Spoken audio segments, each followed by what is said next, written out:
Hey guys, it's Kathy. How are you? Oh, I got a good one today. I got a super Karen who's very upset in a divorce. Very, very upset. So I'm going to play her first because she's the best. So here, I'm just going to go right in.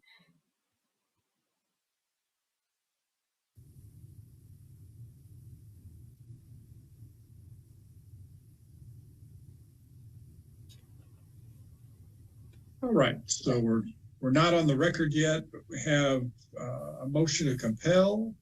So Ms. Thompson, are you going to have any testimony from anybody or just arguments? Just arguments. Yeah, well, there will be some testimony from the realtor, but other than that, just arguments. Okay, and then Ms. Angela Haas, you want to unmute? And are you going to have any witnesses? You're still muted. Like your lips are moving, but nobody can hear anything. You're still muted. I'll keep it that way. Okay, there. I'm using my daughter's computer, so it's not Angela. It's Rhonda. Okay. And so are you going to have any witnesses? Just myself and some documents that I sent as exhibits to the court. Okay. And so, Ms. Thompson, have you got those exhibits? Yes, Your Honor. And so are they, is that something that I can get, that I can look at?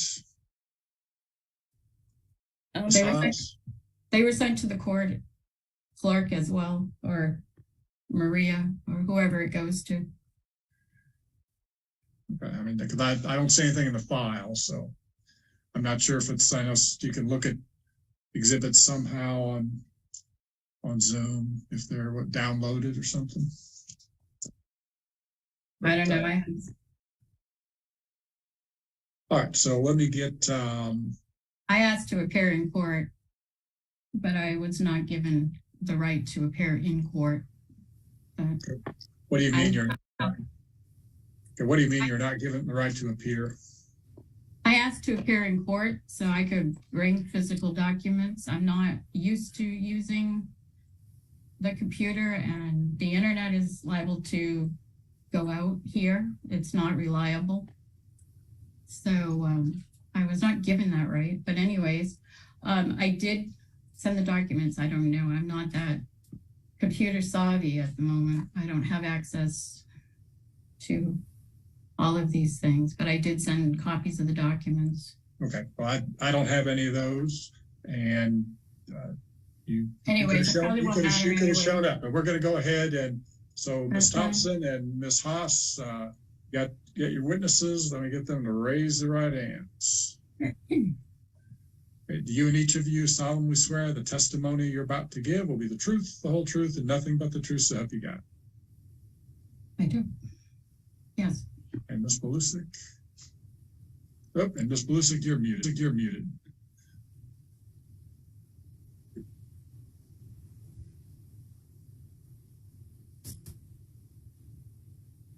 If you're still muted, this is why I hate doing stuff by Zoom. So you're still muted, Ms. Belusic. I can see you're talking. Okay. Can't hear. Is that there now? Now I can. Okay. Okay. Sorry about that. All right. So this is clause number 2022L 8099, the matter of the marriage of Bruce Haas and Rhonda Haas. And so Ms. Belusic and Ms. Haas have been sworn. So Ms. Thompson, you may proceed. Your Honor, so just briefly, I'll give an opening. So we were here before you a few months ago on a motion to compel to sell what was the marital residence. And we set some amounts and we set a stair step, and the house still has not sold. And Mr. Haas is still being 100% responsible for all of the bills, utilities, and maintenance in the house. And at this point, there is an offer on the house from, I believe, an investor, and that amount is a little bit lower than what we set when we were here last time. So we're asking the court for permission to drop the price of the house so that the house can go ahead and sell. If you recall the last time we were here, we've already talked about the tactics and the techniques that have been used so that Mrs. Haas can continue to live for free. And so we're asking the court to put a stop to that. And I see here that the drop 45 and 530. So what is the offer you have now? I believe the offer right now, Your Honor, is between $475,000 and $500,000. It's $480,000. Okay. All right. So do you want to call a witness, Ms. Thompson? Just Ms. Belusic. Yes. Okay. You may proceed. Ms. Belusic, and I'll just be really quick. You are listed as the realtor of this property, correct? Correct. And how long have you had the property listed approximately? 87 days. Okay, and for the original order that was presented to the court, you followed the prior order with the step down amount? Correct. And is there a current offer on the house? Yes, there is, for $480,000 cash. Okay, and do you believe at this time that that's a reasonable offer on the home?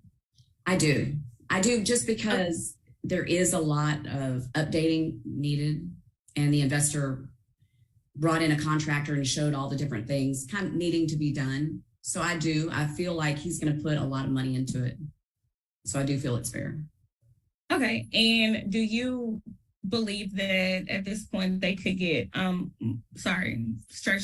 strike that from the record. The amount of time that the house has been listed, is that a normal amount of time for a house to be listed? In this market, yes. I do feel like it would have gone a lot quicker had it been lower. Okay. No further questions. I pass the witness. So Ms. Haas, do you have questions for Ms. Belusic?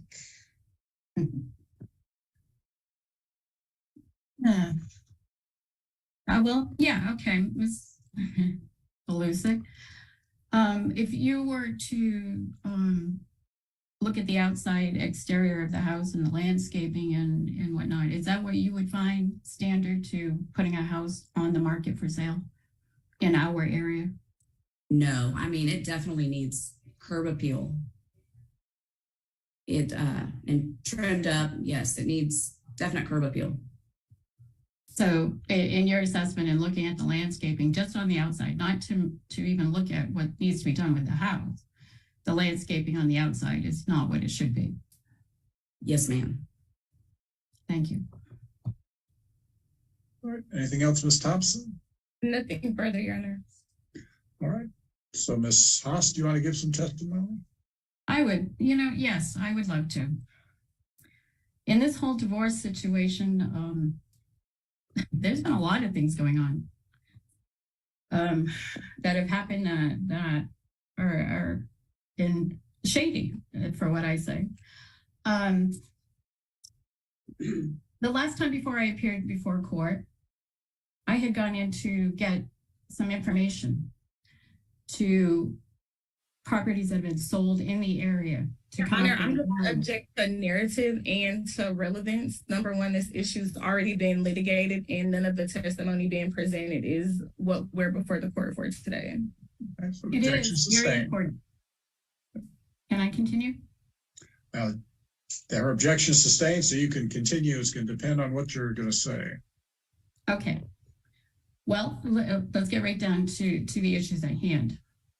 The property in question that is being sold or trying to be sold to an investor, okay, my name has been removed from the title, the record of title in Austin County.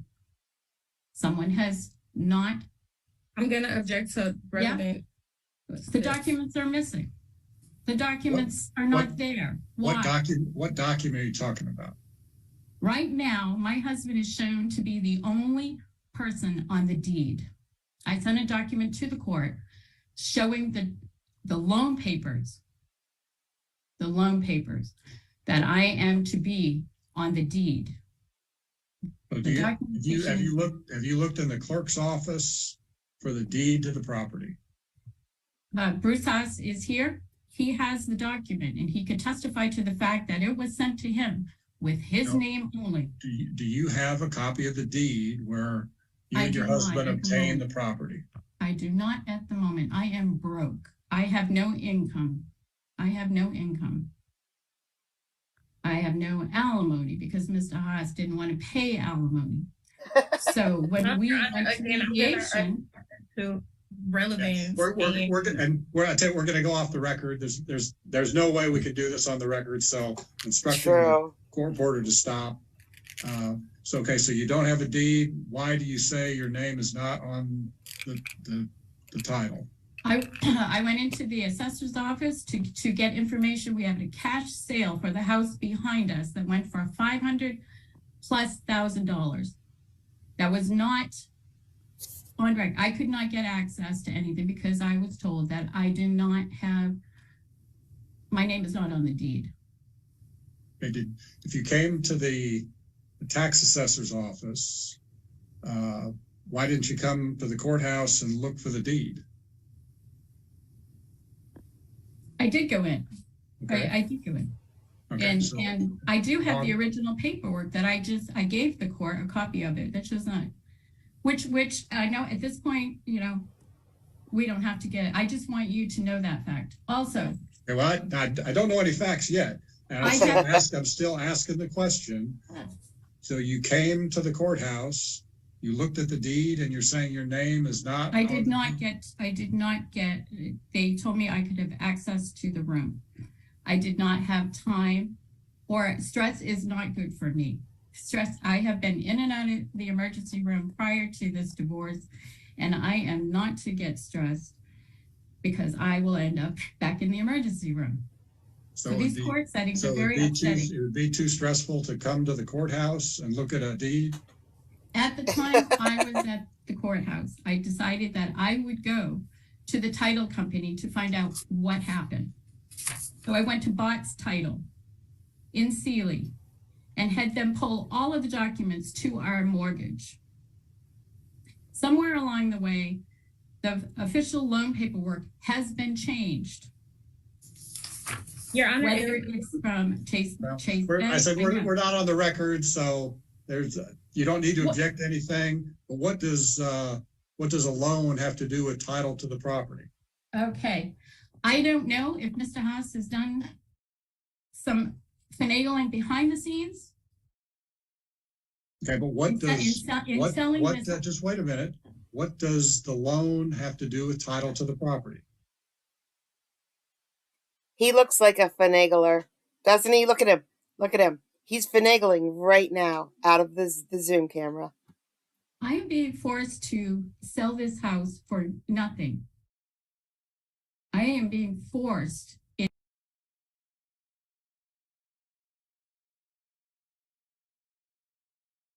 I touched my ear by accident. Poverty. Sorry. I hate technology. Why? I can't prove anything at the moment. I have no income. I have no rights to even get an attorney. And Mr. Haas knows that. And in this mediation, this whole bit that I had to go to, I was told that, there's a clause there that says that I was supposed to have an attorney present. I was told that I could not because you ordered it. It was judge ordered. I didn't need to have an attorney. Therefore, I was kept for 12 hours. And right after, and I could even show you, not that you care, two emergency room ordeals prior to going to court. And then ordered to talk to Jasmine in the back of the room. And I was treated like I had no rights. I could not speak. I was ordered to go to mediation. And there was no agreement between Mr. Haas and myself in this, quote, pro se divorce. My rights have been just totally infringed upon. Except for the right to remain silent. That one you still have. You can do that right now. Okay, I had no money. Mr. Haas would not give me money for a lawyer.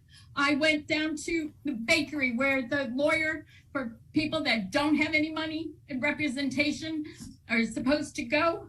So I went there. And what did the guy say? His first comment was, is there any property involved? And I said, yes, 2 pieces of property. What was I told? Get an attorney. And I told him, I said, well, I would if I had money, but I don't have a job. I don't have a job. My husband does. No, there was no money for an attorney for me. So I went to another attorney in Belleville. What do they say? $4,400 up front, but you'll get the money back. Okay, well, I don't have it. I don't have it. And my life is more important than fighting Mr. Haas for this property. But in the duration of this whole situation, degrading situation as it is, to have to come before you, not knowing the law, but having to represent myself, and at the same time, know that there is all kinds of things going on behind the scenes. Prior to this divorce, we had a house in Colorado that was sold. There was $35,000 in addition to the money that went to my son for him to take over the loan. Where did the $35,000 go, I asked. Huh? Well, I was never told. Mr. Haas says, well, it went back into whatever. Okay, fine. Then I was led into the situation that, okay. Yeah, we're supposed to buy a place in Utah to go live. Right, Mr. Haas? We arrived there. I'm not allowed to go in. Why? Because he signs for the loan all by himself. I also sent. What do you say the house should be sold for? The current residence, the marital residence. Personally, I don't have a house to live in, and he just bought a $600,000 house. Okay. I find that a problem. Where did he get the money? It's not listed. He says retirement. The question today is, what price should the house be sold at? We went from $560 to $545 to $530 without any offers, and now there's an offer for $480,000. Yeah, and it's funny. There were some people that came to the house, and I couldn't even find out who they were in my house. They were looking for documents. I know they were. I can't prove it. But you can ask Miss Belusic, because I called her. I recognized a truck that had driven up to my house, asking about a truck that my husband supposedly owned, but my daughter owned it. So I don't know. Maybe you can add some information to this, Bruce. And what is the price that you think the house should be listed at now? Well, given that he won't do any repairs and he won't do the landscaping to the house is not worth much in this market. I have tried to come to an agreement with him to change the percentages on the sale of the house, but he won't budge. I personally think that the percentages for the sale, I want out. I want to be completely rid of my ex and his control and his harassment. It's been nothing but harassment in this court. And I had asked you before I signed the divorce, would I have to play this game that he has before me if I sign this? How many times will I be in the court?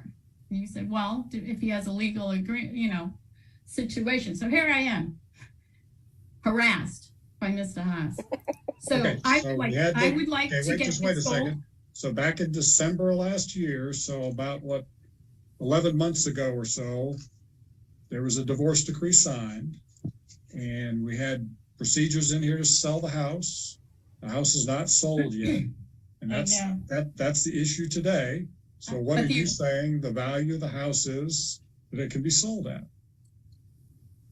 Well, the mediated settlement and the agreement at that time was that the house would be listed for 700 and something thousand, with the fact that Mr. Haas and Jasmine picked out that price because they insisted it could be sold for that. So everything within the agreement of the mediation was based on the sale of the house being at 700 and something thousand. So what I would have earned out of the Utah property percentage was put to the house here. So of course, as the price of the house goes down and down and down and down, because Mr. Haas will not do anything to the house to improve the value of the house, I'm being forced to keep to those percentages that are not fair. So I ask you, in fairness, that the house, I can deal with the house being sold. I can go with it. It was, you know, they came to a price. I had nothing to do with this price. It was worked out behind with Mr. Haas and whoever.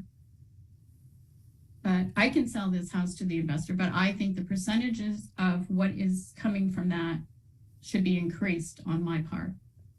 I have no job. I have been sick. The divorce was done back in December. So the time to change any of those numbers is long past. So if you're agreeing to sell the house for 480, then I know. You know, if I get money for a civil case, I can take it to civil case, but I don't want to. Okay. So Ms. Thompson, what's it gonna take to get the house sold at 480? Can I defer to Ms. Belusic on that? All right. Yes. I mean, parties just getting the contract signed by the sellers and presenting it and getting it done, cash deal, so it will go very quickly. My concern is her having time to get out of the house. Plus, I have no money to move, so that will have to come somewhere up front, or I'll have to have time after the closing. I have no job because of my health. Get a job. Your Honor, if I can just add, Mr. Haas has been footing all of the bills for 2 years in the residence, and we've known for at least a year now that we were going to sell the residence. That's right, and my health has been not well. Has it, Bruce? Okay, so Ms. Belusic, where should people appear to sign the contract?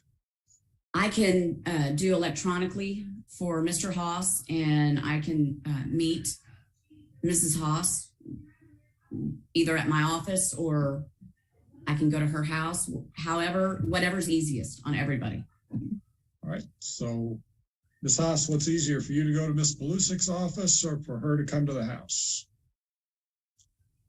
I can go to her office. I don't really have much of a choice here anyways. All right. So when Ms. Belusic, how quickly can the contract be ready? I would say tomorrow. I will try to have it. I need to talk to the other agent, but I would say by tomorrow there should be no problem. Tomorrow, say maybe noon.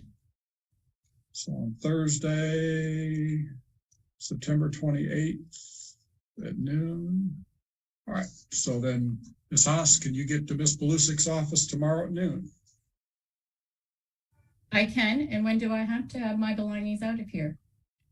Well, I guess first thing is you need to sign the contract. And is there a closing date as part of the contract, Ms. Belusic? Originally on the contract that was sent to us, it was October 6th. But, you know, they didn't expect that it was going to take this long. So I can get that extended.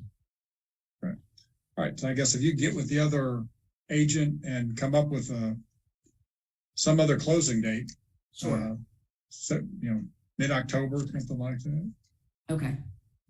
Yes. So there'll be a date in that contract, Ms. Haas, and sometime mid-October. All right. So Ms. Thompson, anything else? I have a question. Okay. Will I get a legal paperwork with the right signatures on it? Official from the court? What document are you showing me? Well, I have this one for the divorce, and you have a copy of it. I sent to you, signed by Sue as well as Marcy Grimes. Is that deputy? Okay, so they're from the district clerk's office. Okay, and then from the last court date, that Jasmine never sent any information or any signed documents. I get this one. Somebody forged Miss Murphy's signature, and there is no deputy. Hold it still up to the camera so I can see. And why do you think that's forged?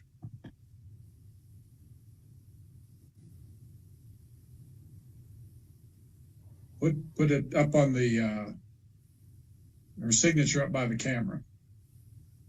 Right here. Okay, then the other one. Okay, you have lift it up just a little bit. Okay, so again, why do you think that's forged? Why do look at the difference? Well, the first one is not. The first one is signed by Miss Gaines. No, Sue Murphy is signed above it. No, Miss Gaines signed that. Miss Grimes signed that, and then she signed her name below it. She's a deputy clerk, so she signed the letter. She signed Miss Murphy's name, and she signed her name below it to show that that was her signature. On the second letter, Miss Murphy signed it. That's why it's only her signature. I have other documents that. Of course you do. Okay. Of course you do. Anyways, I don't have money for court, and I don't have money to pursue who's doing what Get a job. and proving what's going on behind the scenes.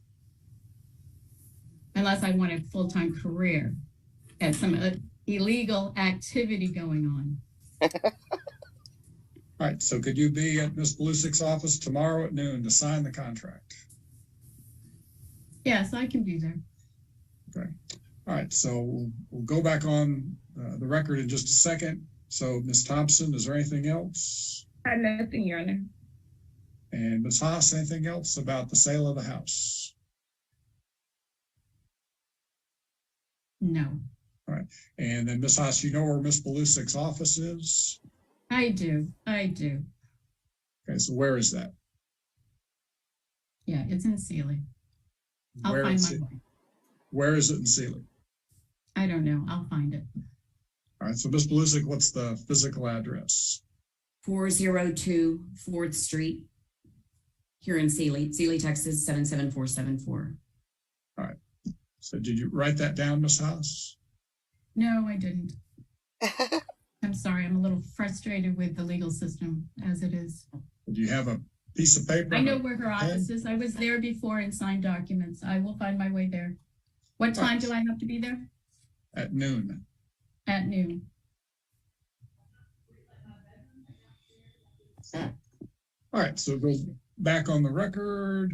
All right, so we had some discussion off the record. It's going to be ordered that Ms. Blusick will prepare the contract for the sellers and list the sales price at $480,000.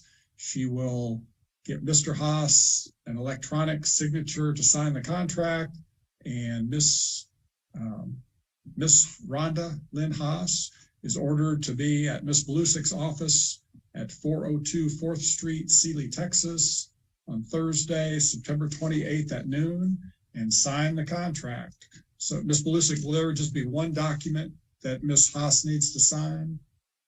It's about 30 pages. Yeah. It's the contract and a few of the addendums that go with it. Okay. So is there any way that can be emailed or something to her ahead of time so that she can review it between now and noon? As soon as I get with the other agent and we get the changes done, as quickly as I get it back, I can send it to her, yes. All right. So then Ms. Haas, hopefully today you'll get email copies of all those 30 pages or so of documents. And Again, you'll be ordered to appear and sign that tomorrow at noon. And again, Ms. Blusick, there'll just be one signature that's required for by Ms. House? Correct. Okay. All right. So Ms. Thompson, anything else? Nothing further, Your Honor. And Ms. Haas, anything else today? Nothing that will be heard. So I'm done. Okay. All right. So issue those orders and expect that all to be complied with. Nothing else, then I'll disconnect the call. Thank you. Thank you. My Lord. Okay, that was terrible. Let's try this one. Miss Tanya, Mr. Yeah, you know, thank you. You know, this thing. Oh no, I can go. Perfect.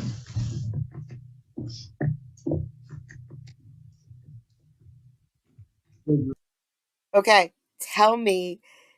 The only reason why I recorded this at all was because the lawyer, it just looks, he is Phil Reagan. Like, I think Phil Reagan is the disguise artist and changes his voice and his age. Wait till you hear this lawyer. You're going to think it's Phil Reagan. Yes, sir, I am. Thank you. Yeah, just a Stephen Porter versus Michael E. Barnes. The VOP case is 22-143. And the case that triggered the violation is in 23-122-MA. And the new charge is based upon the fact that he placed a phone call to his ex-wife's house judge and asked her to call him. Doc, to be quiet. And asked her to call him. Now, that's the basis of it. Now, he has 2 children with her that they adopted, Judge. So here's where we are. He clearly did that. I listened to the tape. We know he did it. And he's here to admit the violation. And then we're going to talk to you about what is the appropriate remedy for this violation. Mr. Barnes has signed this. I've signed this. Madam Clerk, will you hand that to the judge? And you'll note, Judge, all it says in the disposition is that he shall receive a lawful sentence. Okay. Now, with that being said, what we have here, Judge, is a situation where he and the wife got divorced. They have 2 children they adopted, and he hadn't been able to see the children. On top of that, and the doctor will admit this to you, Judge, when the marriage fell apart, he fell apart and started drinking severely, okay, to the point that, to be honest with the court, he's probably an alcoholic, okay? Now, he's been in jail for 63 days, and he is obviously dry, okay? Here's the problem, though, Judge. His health is failing rapidly just in the period of time I've represented him. As you probably saw, he can barely get around. That inmate over there was kind enough to help get him over here and to get him up here. His hearing is going and he can barely hear, and he's getting worse and worse. Now, I'm not standing here telling you that what he did was right, Judge. I know that no contact means no contact, and I know that the ex-wife is annoyed as heck with him and wants to wring his neck. But if you heard the message and then it's in the report, Judge, all he said in the message was, give me a call. Now, what he will tell you that call is about is he wanted to talk to the 2 kids and had no way of reaching them. Now, yes, I know that's a violation. Yes, there's no reason in the world he should be calling her when there's no contact, but everything has to be taken in context, Your Honor. If he was calling her up, screaming on the phone, calling her bad names and shouting profanities, that's one thing. That ain't what happened. And I'm sure if you want to hear the 5-second call, the state can play it for us and you can hear what he said. There was no rudeness, no cussing, no screaming. It was, give me a call. That's it. Now, he sat in jail, Judge, since then for 63 days. So we're ready if whatever you feel is fair on the VOP, and then we'll enter a plea to the misdemeanor also. Now, I was going to suggest to you some things for you to think about if you're willing to do it, Judge. The man clearly has a drinking problem as a result of what all happened. So he's clean and sober now. Obviously, if this court's willing to reinstate him, he needs to undergo a alcohol evaluation and counseling as recommended by the counselor. I also think that he needs to be going to AA meetings and not one a week. He's retired, so by golly, he's got the time to go sit in the meetings and listen to other people who have fought this very battle. And so I think AA meetings would definitely be appropriate for this situation. And that's the main things here, Judge. The other thing I want to point out to you, Judge, he has given a lot to his community. He is a trained physician. He has served the community for decades as a doctor that tended to the people here in this little community and took care of them. And at the end of his life, at the end of his career, tragedy befell him when his marriage fell apart. He started drinking, and here we are. He's not a bad man. He's not an evil man. He's just a normal guy who fell apart when his marriage fell apart and then turned to the bottle. And it certainly, in my mind, does not warrant sending this man to prison. And I'm confident this court can fashion some type of appropriate remedy to help this man get back on his feet and put together maybe a few good years left in his life. Because as you can see, he's getting on up in age and he's not in good health, Your Honor. And with that, Judge, I'll be quiet and let Ms. Smith say what she's got to say. First, I want to inform the court. I was able to speak to the victim in this case, Ms. Barnes. Judge, she's having some treatment and can't come to the courthouse at first, and I gave her the Zoom option, Your Honor. But Ms. Barnes, did you log in? I don't believe she wanted to. I just wanted to verify, Judge. I think Mr. Graham said it best, Your Honor, about the contact and the hardships or the problems that it causes Ms. Barnes. If you'll remember when Mr. Barnes was here before, his bond was revoked, I think twice, Your Honor, for the same issue of contact. And since he's been placed on probation, we've had the contact issue, and that's important for Ms. Barnes. She doesn't want the contact, Judge, and that's what I told her I would tell the court. All right, Dr. Barnes, you'll raise your right hand for me. All right, you're from the microphone. He said, Judge, he's hard. He can't hear. Raise your right hand. You solemnly swear affirm testimony you give in this cause is the truth, the whole truth, and nothing but the truth. So help you God. I do. Sir, would you tell He me your heard name? that. Michael Barnes, B as in boy, A-R-N-E-S. And you're here for a change of plea in your violation of probation case number 22 CF143. Do you admit that you violated your probation? I do. Has anyone threatened or coerced you in any way to get you to admit that you violated your probation? Has anyone threatened you? He wants to know, has anyone threatened you to make you admit this? No. Are you under the influence of any alcohol or drugs this morning? No, sir. Are you satisfied with Mr. Graham's services? Are you satisfied with my service? I am. Dr. Barnes, this is a violation of probation, so you have a right to an evidentiary here. And the state will have to come in and prove by preponderance of the evidence that you violated the conditions of your probation by admitting that you violated your probation. You're waiving that right to an evidentiary hearing. Do you understand that? Yes, sir. And this looks like the only understanding is that you will receive a lawful sentence. Is that your understanding? It's my understanding. Has anyone promised you a potential sentence? No, sir. Anyone suggested to you in any way that the court may sentence you to anything other than a lawful sentence? No, sir. All right. Anything you want me to, in addition to what Mr. Graham just stated, want me to know? I would like to apologize to my wife. I'm sorry. I presided over that divorce case. I believe I entered a final judgment. So that's your former wife or ex-wife, right? Yeah. Well, no, she's my wife. We're not divorced. Y'all haven't been divorced yet? No, sir. Thought I signed that months ago. Maybe I'm wrong. Well, no, I didn't think we were. Well, maybe I don't know. I'm not a divorce lawyer. Yes, I've been here for a while, so. Well, if the judge thinks he signed the divorce decree, I trust his memory over ours. Okay. All right. Anything else, Ms. Smith, Mr. Graham? No, sir, Judge.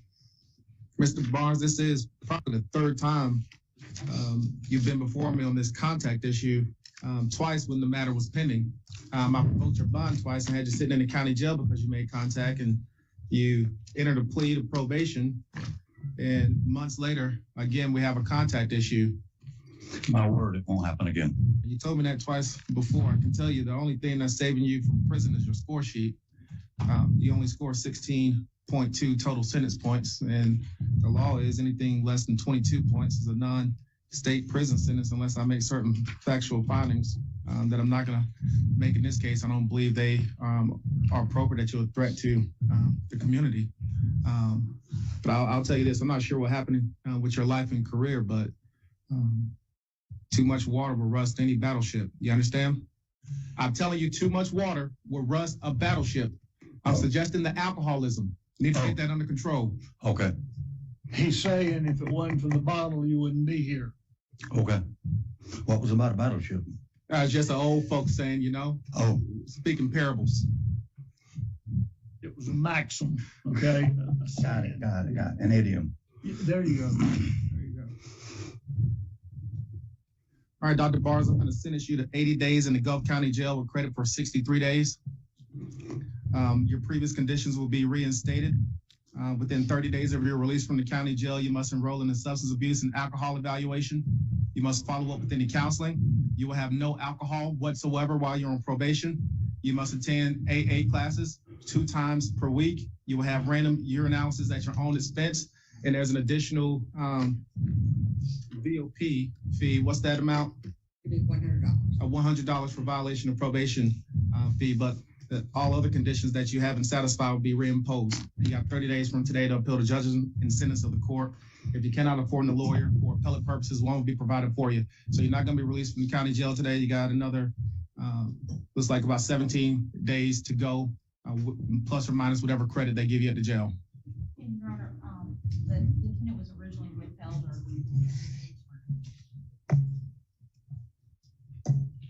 You want to be heard on that, Mr. Graham? Yes, sir. Judge, I know you're tired of hearing it, but would the court consider giving him one last chance before you make him a convicted felon? And then if he screws this up, you can do what you got to do. I'll continue to withhold. This is the last time, Dr. Barnes, all right? Okay, sir. He's not gonna make you a convicted felon, but if you violate this, he will. You understand? I understand. No contact means you can't call your wife or ex-wife. You can't send her a text message. You can't respond to her a tweet or X, whatever they're called these days. You can't do anything, okay? Yes, sir. I understand. You can't send any messages through the children. I understand. Can I have contact with my children? I don't believe there's anything prohibiting you from having contact with the children. I'm not aware of anything. Nor am I, but you cannot call the wife to arrange that contact. You could have your office manager talk to her possibly about arranging contact or getting their phone numbers and calling them, but not your wife. I understand. Thank you. And probably want to call your divorce lawyer to confirm the details of that case, okay? Okay. And Judge, now with that, Judge, is the court done? Yes, sir. Okay, Judge, the next item we're gonna go right on and address the misdemeanor 23-122. And by agreement with the state here, Ms. Tracy, she just finished filling out the plea form. He's going to admit he's gonna plead guilty to that violation, Judge, be sentenced to 80 days in the county jail. And then he's got credit on that case, Judge, of 263 days. And I'm gonna hand that to the clerk. Mr. Graham, I took 63. Oh, okay. Oh. Well, my girl screwed up, but wait a minute. Yeah. You're correct. I'm thinking of the OP. Okay. You're correct. I had that. Okay.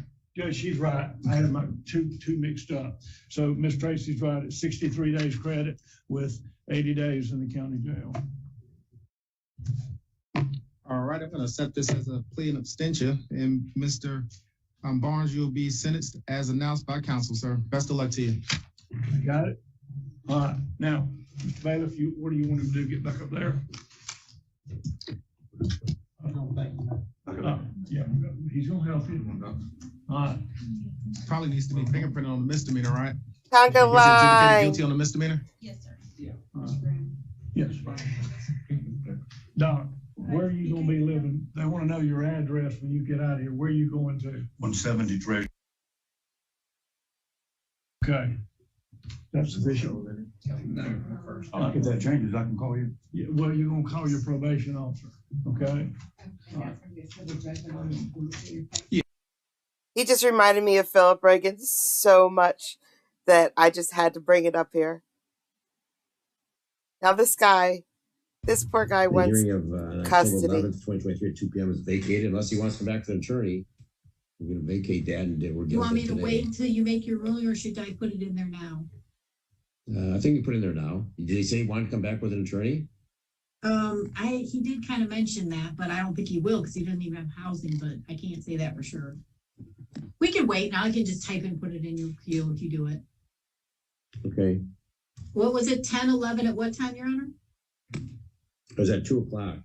2:00. I can just, I'll just type it in my rec and then upload it again for you. All right, I'll bring them out.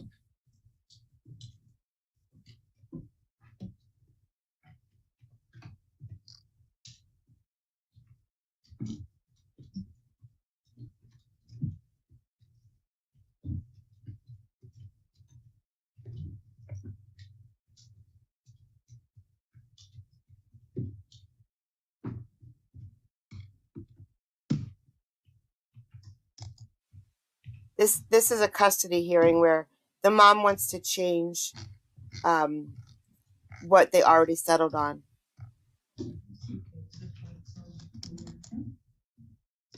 Sense of the order here, and Josh revised order first.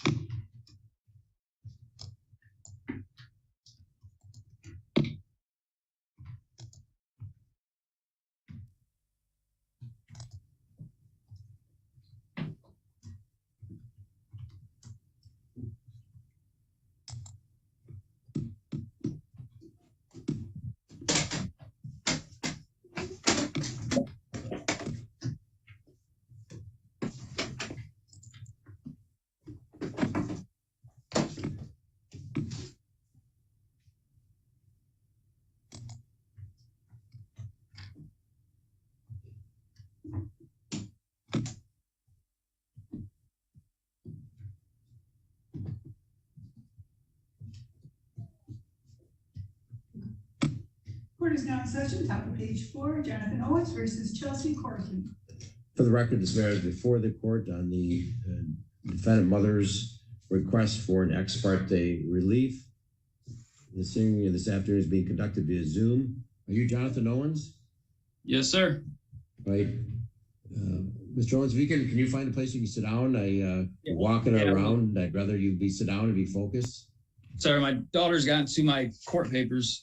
I was just getting them together. All right, I'm here. Amen. Jonathan Owens is present. In addition, Attorney Maria Zagorski is present representing the defendant mother, Chelsea Corkin, and Mrs. Corkin is present. For the record, this court did enter an ex parte order on September 22nd, 2023, which granted the defendant mother extended parenting time with the 6-year-old minor child of the parties. The allegations was that the plaintiff father was moving around quite a bit, unstable housing, staying in a hotel with a girlfriend and her children, and not the best environment for the 6-year-old child of the parties. And the court set hearing for today's date. Both parties have conferred with Ms. Patrick this afternoon from the front of the court. Ms. Patrick has provided for a fine recommendation. So listen carefully, Mr. Owens, that father's parenting time. Again, circumstances change. I understand you have joint physical custody and you had a specific parenting time schedule. We need to make sure we have stable housing. So the recommendation that father's parenting time should be every other weekend, Saturdays at noon until Sunday 6 p.m., commencing October 7th, 2023, which is this coming Saturday. Yep. The minor child shall not be transported in a car that's uninsured. The minor child shall always be transported in an age-appropriate car. There's the judge. The minor child shall have his own bed. Bronlick. The issue of parenting time will be reviewed when father obtains housing.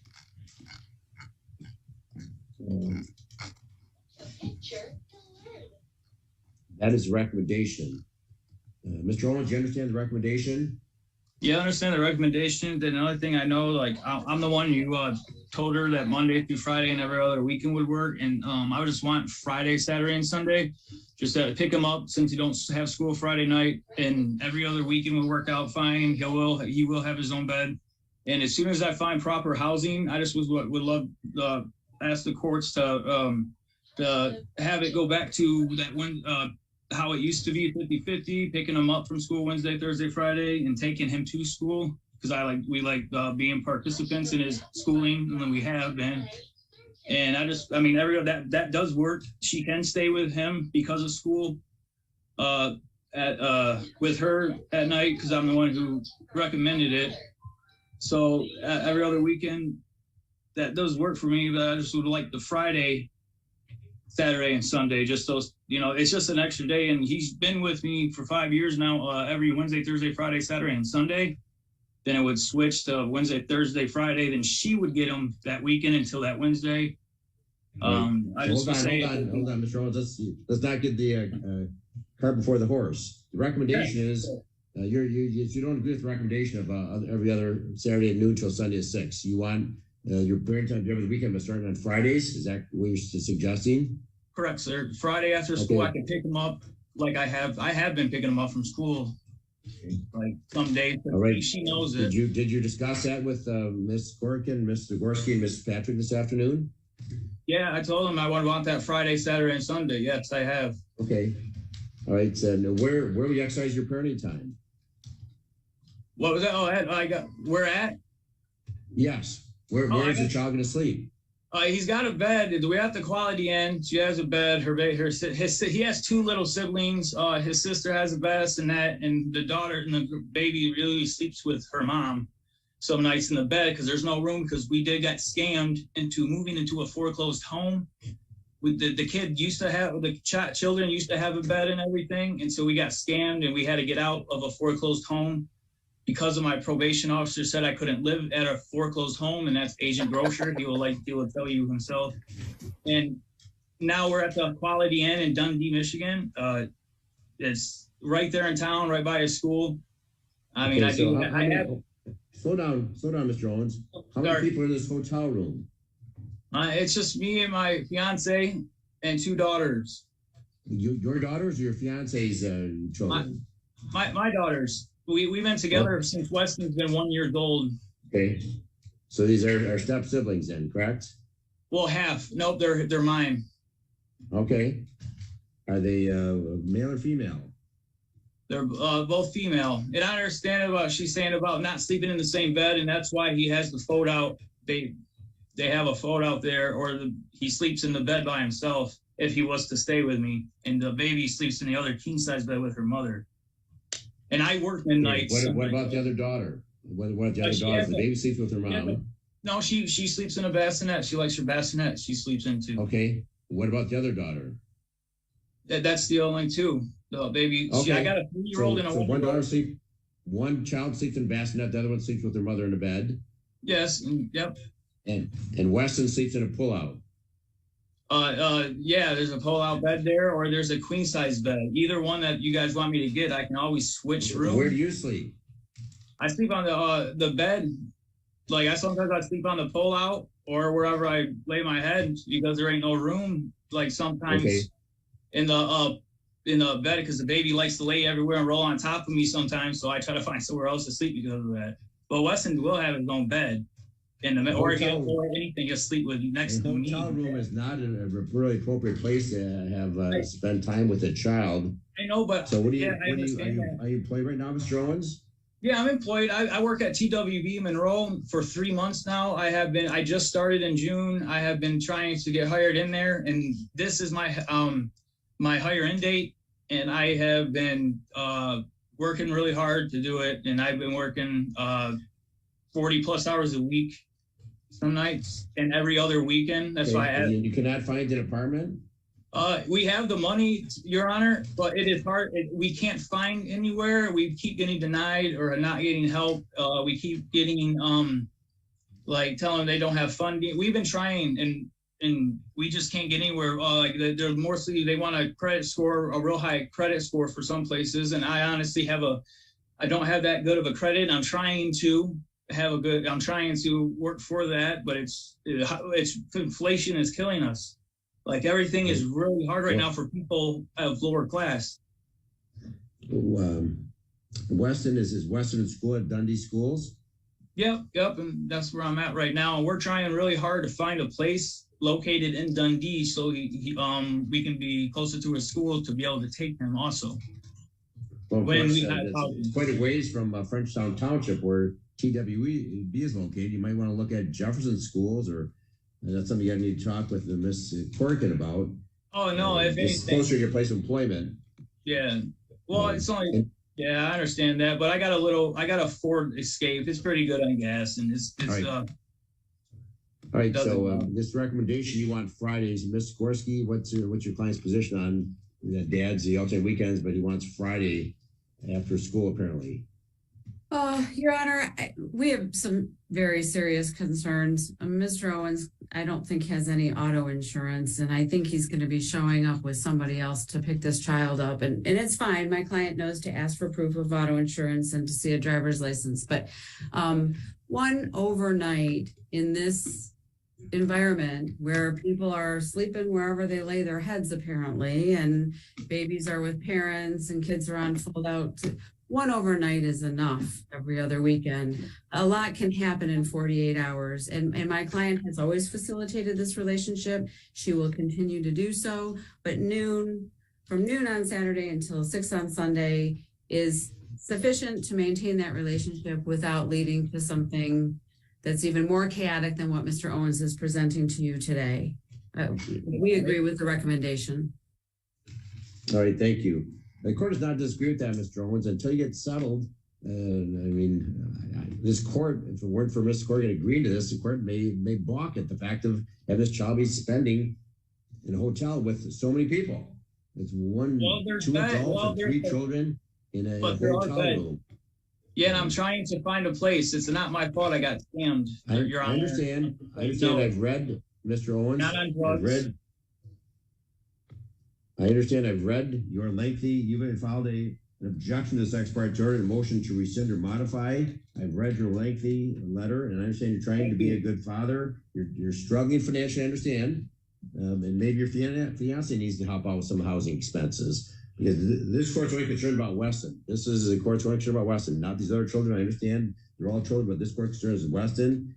The court is going to deal with that today. There's no need for the parties to come back on October 11th, next Wednesday. Nothing's going to change from now on October 11th. So at this time, the court's going to vacate and cancel that hearing on October 11th, 2023 at 2 p.m. before this court. We're not going to come back and rehash this. But the court's going to set a date for review. We're going to review your parenting time maybe about a month from now. And without you having to file another petition, you can come back and we can review, and hopefully you've got some alternative housing. And get things back to where they were, Mr. Owens. So what do you suggest, Ms. Gorski? The court's inclined to adopt this recommendation. The court would agree this is just Saturday overnights in the hotel room. Make sure that your vehicle is insured. Otherwise, you got to get another vehicle. Make sure there's a car seat. The child has his own bed. And we'll review this matter. What do you suggest, Ms. Gorski? 30 days? Mr. Owens, what do you think? Do you think you'll have some housing alternatives at 30 days? 30 days? I really hope so, and I'm praying I do. I pray every day that I get something. Tomorrow we go to, we were constantly going, so tomorrow I have a showing I have to go to look at a place, and hopefully God's with me. Okay. Ms. Gorski, you'll be up on November 8th at 8:30 to review the dad's parenting time? I am, Your Honor. All right. What's your work schedule, Mr. Owens? Do you work afternoons, days? This is why I asked for Friday. I work nights. This is why I asked for Friday after school, because I have Friday, Saturday, and Sunday off. Then I work Monday, Tuesday, and I do some overtime Wednesday, Thursday, and I go back to work on Friday, Saturday. So that's why I wanted to do the other weekend with him, the Friday, Saturday, and Sunday, because those are my only days off. Okay, well, remind the court your work schedule when you come back. At this point in time, it's going to be alternating weekends, Saturday at noon till Sunday at 6, commencing this weekend. The court will review your parenting time November 8th at 8:30. We're going to put this in the order. So if you're at work that day, I don't want you to interfere with your work. You can maybe just take a break, step outside, go into your car, and just zoom in on November 8th. And that's a month from now, and hopefully there will be some changes that we can look at some going back to where you were before. You seem to be sincere, Mr. Owens. You want to provide for your child. I understand there's challenges economically right now, but we'll add this to this recommendation. Again, the hearing before on this court's docket next Wednesday, October 11th at 2 o'clock. That's going to be vacated. We're dealing with that issue today. It's all involves the same issue. And Dad needs to get some stable housing suitable for Weston. Weston's got a little more space. All right, anything further, Ms. Gorski? No, thank you, Your Honor. All right, Mr. Owens, do you have any other questions? No. Okay, where do you want to copy this? Where do you want to copy this mailed? Right now, we've got an address of 1225 North Dix Highway, Monroe 4162. Do you want a different mailing address to make sure you can copy this order? Yeah, 355 Ida Navy Road.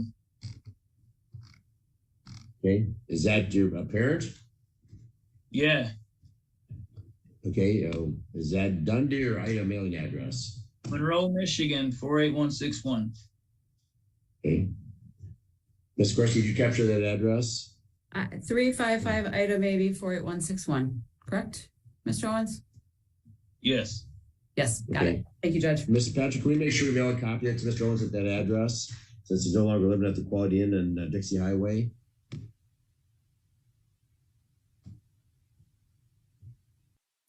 I get both sides on this one. I mean, I get the mother's point. It is not appropriate.